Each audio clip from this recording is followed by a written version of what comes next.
Hello Tutti, nous sommes le 1er avril, quelques jours après la disparition de Big Jim.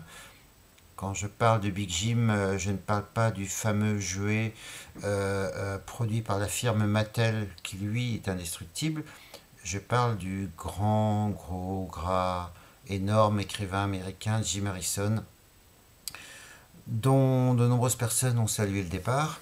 De nombreux critiques ont salué le départ du romancier Jim Harrison, parce que Jim Harrison était un écrivain américain comme on les aime beaucoup en France, rabelaisien, très fin connaisseur de notre gastronomie, de notre culture, de gauche. Et tous les grands écrivains américains ne sont pas forcément de gauche.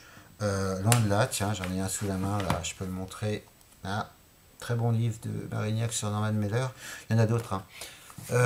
Quand j'entends des amis qui prennent Henry Miller ou plus proche de nous, Blaise Cendrars pour des gens de gauche, ça me fait un peu rire. Ils n'ont peut-être pas tout à fait lu ce qu'ils ont écrit. Mais Jim Harrison était vraiment quelqu'un de gauche, c'était vraiment quelqu'un bon, bah, dont les qualités sont visibles à l'œil nu dans tous les documentaires qui ont été consacrés. Bref, je ne vais pas parler du romancier Jim Harrison dans cette petite vidéo, je vais vous parler du, du cœur du bonhomme, du poète Jim Harrison, car il a été poète depuis le début jusqu'à la fin. Hein, le jour de sa mort, on a vu passer sur Facebook un témoignage d'un de ses amis qui a raconté comment il est mort le stylo à la main, en train d'écrire un poème. Voilà. Les recueils de poèmes de Jim Harrison. Vous en trouvez en français. Vous commencez à en trouver en français. Il y a une dizaine d'années, vous avez Lointain et Gazal aux éditions 10-18, qui est une version bilingue. Ça se trouve encore dans les bibliothèques municipales, sur les sites d'occasion. C'est bourré de pépites. J'en partage une avec vous tout de suite. Extrait d'une sorte de manifeste. Mieux vaut un poème qu'une pâte de dinde sanguinolente dans votre boîte aux lettres. Peu de gens vous diront le contraire. Robert Crilay déclara un jour « La forme n'est jamais davantage qu'une extension du contenu ». C'est juste et sage.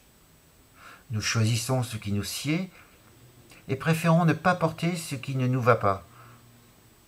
Et n'essayez pas d'enterrer un cheval dans un cercueil humain, même si vous adoriez ce cheval, ni de coller quelques merveilleux papillons muets, de jour ou de nuit, dans une caverne humide.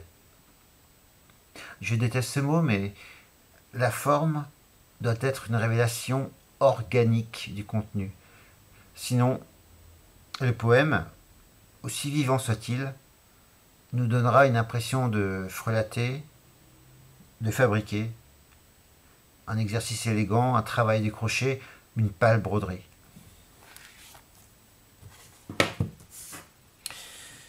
Un recueil de poèmes beaucoup plus récent, beaucoup plus facilement trouvable chez un gros éditeur, chez Flammarion. Une heure de jour en moins, il s'agit ni plus ni moins qu'une anthologie poétique sur 40 ans. Donc les premiers poèmes qui s'y trouvent datent du début des années 60 et les derniers de 2008-2009. Et je pourrais vous en lire chacune des pages. Et je ne vous lirai qu'un seul texte qui s'intitule « Fille pauvre ». On coupe la tête d'une fille pauvre pour la greffer sur une riche qui en a besoin pour survivre. Ce genre de choses arrive sans arrêt aux filles pauvres sans défense. Elles ont vendu le contenu de leur coffre à trousseau sur eBay, la robe de mariée XXL jamais portée et bradée, car elle est noire. Dans des buis-buis, je les ai vues manger des montagnes de patates. Bien sûr, elles épousent parfois des types pauvres qui les quittent pour bosser dans le pétrole ou s'engager dans l'armée. J'en connais une qui a 4 enfants et s'occupe de son mari légumineux rentrée du souriant Irak avec l'âge mental d'un bébé à grosse couche. Les pauvres filles célibataires ont souvent un club de bowling. Elles boivent plein de bière le mardi soir. Elles se savent presque invisibles, ces femmes de ménage de motel, réceptionnistes, serveuses, cuisinières de fast-food, nounous.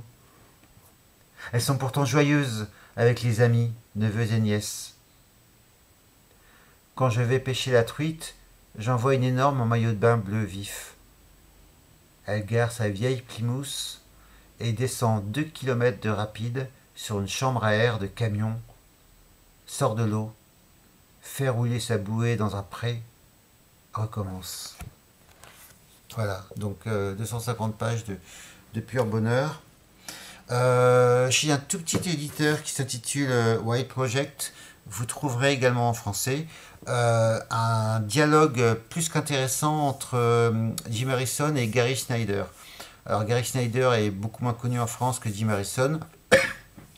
Il n'a pas été un romancier adapté au cinéma, donc pour cause, c'est un immense poète, et le dialogue entre les deux hommes est remarquable. Voilà, donc ça, vous pouvez également le trouver. Voilà, lisez Jim Harrison, le romancier bien sûr, mais aussi, mais surtout, le poète. Voilà, merci à vous, à bientôt.